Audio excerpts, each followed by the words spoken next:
Good morning students, welcome back to my YouTube channel. Student, आज के session में आपके subject entrepreneurship and small business management में हम पढ़ रहे थे थियोरीज ऑफ एंटरप्रेन्योरशिप। ठीक है, तो प्रीवियस के वीडियोस में हम 2 थियोरीज़ को डिस्कस कर चुके थे, जिसमें सबसे पहले थी आपकी शम्पटर की थ्योरी। शम्पटर की थ्योरी को हमने डिस्कस किया था। ठीक है, उसके बाद में हम डिस्कस कर चुके थे मैकक्लेन की थ्योरी ऑफ अचीवमेंट। ठीक है, आज के वीडियो में स्टूडेंट हम डिस्कस करेंगे लेविनस्टीन की एक्स एफिशिएंसी थ्योरी। ठीक है, तो लेविनस्टीन की एक्स एफिशिएंसी जो थ्योरी है वो डिनोट करती है एक्स एफिशिएंसी को। ठीक है, डिग्री ऑफ एक्स एफिशिएंसी को, जो डिफरेंस बताती है आपके एक्चुअल आउटपुट में और स्टैंडर्ड आउटपुट में। ठीक है, तो आइए जानते हैं ये थ्योरी क्या बोलती है। Basically x efficiency is the degree of inefficiency in the use of resources with in the firm. ये बताते हैं जो लेविनस्टीन है, उन्होंने इस ओर फोकस किया, ये थ्योरी दी। उन्होंने बोला कि जो फर्म में जो हम यूज़ कर रहे हैं रिसोर्सेज को, यानी कि जो हमारे रॉ मटेरियल जो होते हैं, हम उसको इस हिसाब से यूटिलाइज़ नहीं कर पाते जिससे कि हमारा जो एक्चुअल में जो आउटपुट निकल कर आता है वो कम होता है, रादर देन हम उसमें अपने पूरे एफर्ट्स नहीं लगाते हैं, उस रॉ मटेरियल को इफ़ेक्टिव वे में यूज़ नहीं करते हैं, बल्कि उसको क्या करते हैं, उसको हम वेस्ट कर देते हैं। ठीक है, तो basically x efficiency is the degree of inefficiency. इसका मतलब क्या है, एक्स एफिशिएंसी क्या है, ये डिग्री ऑफ इनएफिशिएंसी है, मतलब हम उतना कुशल नहीं है वर्क में in the use of resources with in the firm. ठीक है, तो यानी कि जो हमारे प्रोडक्शन मेथड हैं वो उस हिसाब से अच्छे नहीं हैं, उनकी एफिशिएंसी अच्छी नहीं है, जिसके बिहाफ पर हम क्या करते हैं, हम अपने रॉ मटेरियल को अच्छे से यूटिलाइज नहीं कर पा रहे हैं। So it measures the extent to which the firm fails to realise its productive potential. तो ये मेजर किया जाता है कि जो extent to the which the firm क्या हो जाती है, सिचुएशन में फेल हो जाती है रियलाइज़ करने में प्रोडक्टिव पोटेंशियल को। ठीक है, तो एक्स एफिशिएंसी की जो थ्योरी दी लेविनस्टीन ने, उन्होंने ये बताया, ये जो डिग्री ऑफ एक्स एफिशिएंसी जो है वो कहीं ना कहीं डिफरेंस बताती है between the actual output and standard output. Standard output क्या होता है, जो हम मान के चलते हैं, यानी कि जो हमारा एस्टिमेशन होता है। ठीक है, तो according to Leibenstein, when an input is not used effectively, then the difference between the actual output and maximum output attributable to that input is a measure of degree of x efficiency। तो लेविनस्टीन के अनुसार जब कोई input अपना काम यूज़फुली नहीं कर रहा है, इफेक्टिव वे में नहीं कर रहा है, यानी कि ऑर्गेनाइजेशन में, हमारी फर्म में जो हम इनपुट लगा रहे हैं, यानी कि जो हमारा रॉ मटेरियल है वो इफ़ेक्टिव वे में यूज़ नहीं कर पा रहा है, तो जो डिफरेंस आता है आपके एक्चुअल आउटपुट में और मैक्सिमम आउटपुट में वो एट्रीब्यूटेबल होता है।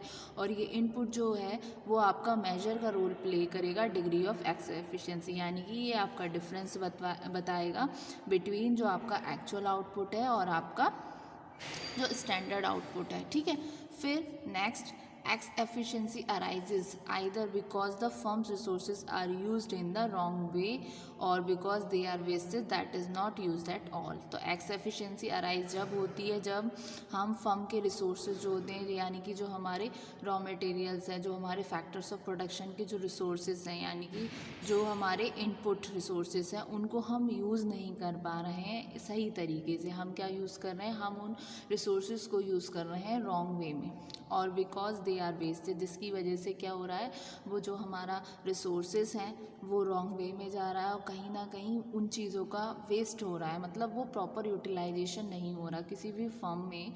और जो हमारी बिजनेस ऑर्गेनाइजेशन है उसमें जो मैनेजमेंट का रोल होता है, मैनेजमेंट का रोल ये होता है कि प्रॉपर यूटिलाइजेशन ऑफ रिसोर्सेज, मतलब एक यूटिलाइजेशन रिसोर्सेज का सही ढंग से हो। लेकिन यहाँ पे क्या हो रहा है, जब रिसोर्सेज का यूज़ सही से नहीं होता, ढंग से नहीं होता, हम उसको जब रॉन्ग वे में लेके जाते हैं तो हमको डिज़ायर्ड रिजल्ट नहीं होता। तो एक्स एफिशिएंसी अराइज जब होती है जब फर्म के रिसोर्सेज जो हैं यूज़ नहीं हो रहे हैं सही तरीके से, वो गलत तरीके से यूज़ हो रहे हैं और मोर ओवर वो वेस्टेज हो रहे हैं, that is not used at all. ठीक है, फिर लेबनस्टीन ने आइडेंटिफाई किए 2 main roles for the entrepreneur. Leibenstein ने आइडेंटिफाई किए हैं 2 मेजर रोल एंटरप्रेन्योर के लिए।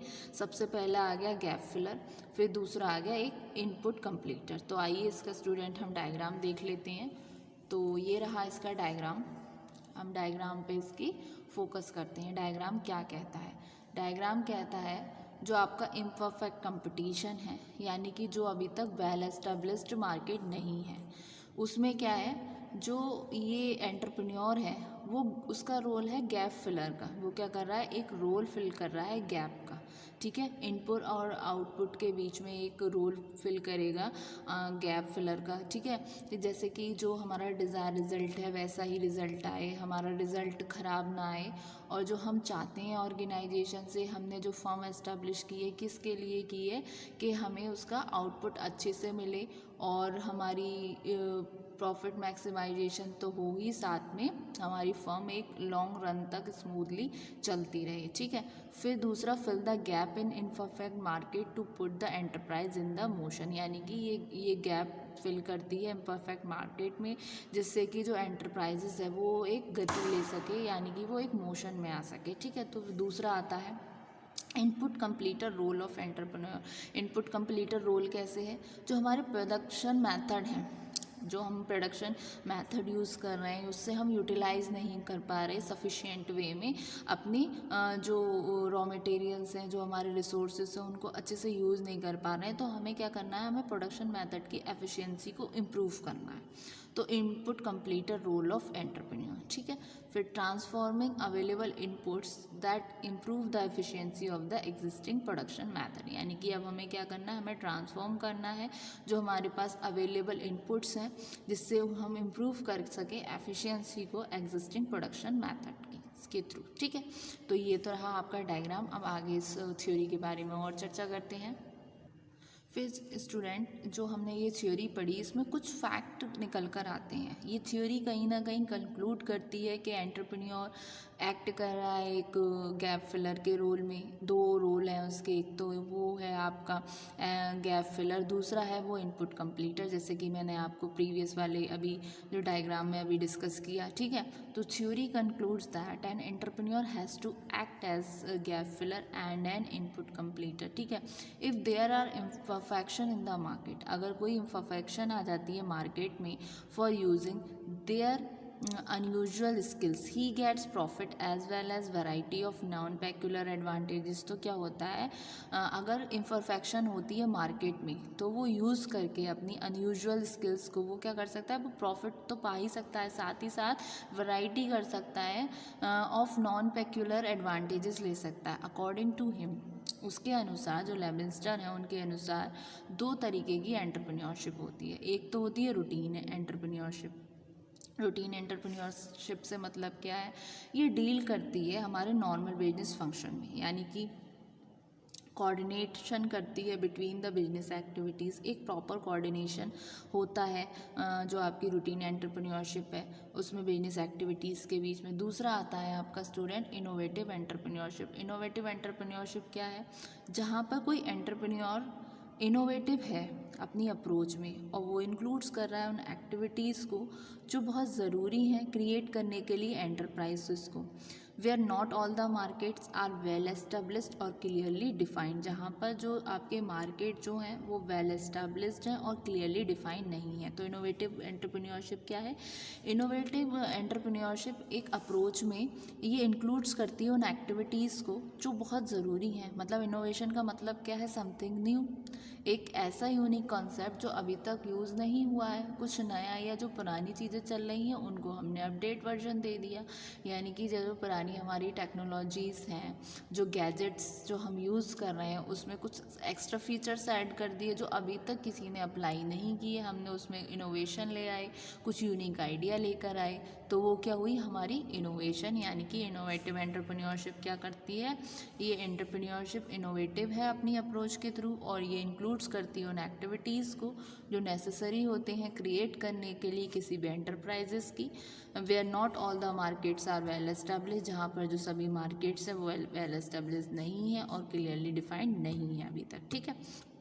तो ये हुए आपके जो टाइप्स थे अकॉर्डिंग टू लेविंस्टन, आपकी 2 टाइप्स निकल कर आए एंटरप्रेन्योरशिप के। तो ये जो थियोरी है ये one of the most important theory है ऑफ एंटरप्रेन्योरशिप में, ठीक है। तो एक बार हम इसको गो थ्रू करते हैं स्टार्टिंग से कि आज के लेक्चर में हमने क्या क्या पढ़ा, ठीक है। थ्योरी ऑफ एंटरप्रेन्योरशिप में आज के वीडियो में स्टूडेंट हमने थर्ड थ्योरी के बारे में डिस्कस किया, जो कि लेविंस्टन की एफिशिएंसी थ्योरी है। बेसिकली एक्स एफिशिएंसी अराइजेज ही जब होती है जब इनएफिशिएंसी होती है यूज़ ऑफ रिसोर्सेज में, यानी कि हम रिसोर्सेज को इस हिसाब से यूज़ नहीं कर पाते जिस हिसाब से हमें करना चाहिए, यानी कि हमारा जो स्टैंडर्ड कॉस्ट जो थी हमारी वो हमारी सही नहीं निकल कर आए और एक्चुअल आउटपुट कुछ और ही निकल कर आया। हमने माइंड में कुछ और हमने इमेजिनेशन किया कि इतना हमें आउटपुट मिल जाएगा, लेकिन एक्चुअल में कुछ कम निकल कर आया। इसका मतलब क्या हुआ कि एक्स एफिशिएंसी, जो डिग्री ऑफ एक्स एफिशिएंसी है, ये जब ही निकल कर आई है जब हमने प्रॉपर यूटिलाइजेशन नहीं कर पाए हम रिसोर्सेज का इन फर्म में, और फर्म फेल हो गई रियलाइज़ करने में अपने प्रोडक्टिव पोटेंशियल को, और कहीं ना कहीं हमने वेस्ट कर दिया अपने रॉ मटेरियल्स को, अपने इनपुट्स को, और उनको सही ढंग से हमने यूज़ नहीं किया। तो ये रहा according to Leibenstein, when an output is not used effectively the difference between the actual output and maximum output attributable to that input is a measure of the degree of X efficiency. X efficiency arises either because the firm's resources are used in the wrong way or because they are wasted, that is not used at all, ठीक है। तो लेविंस्टन ने identify किए to main role entrepreneur के लिए, एक तो gap filler, एक इनपुट कंप्लीटर। तो ये रहा उसका डायग्राम, ठीक है।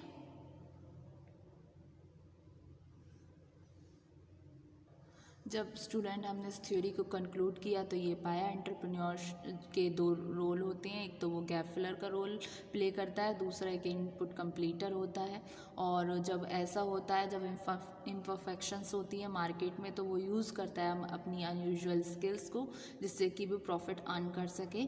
और इन्होंने 2 टाइप्स के एंटरप्रेन्योरशिप पे कमांड किया, एक तो थी रूटीन एंटरप्रेन्योरशिप, दूसरी थी आपकी इनोवेटिव एंटरप्रेन्योरशिप। तो होप्स स्टूडेंट आज के वीडियो लेक्चर में ये आपको थ्योरी काफ़ी अच्छे से समझ आई होगी। Thank you so much.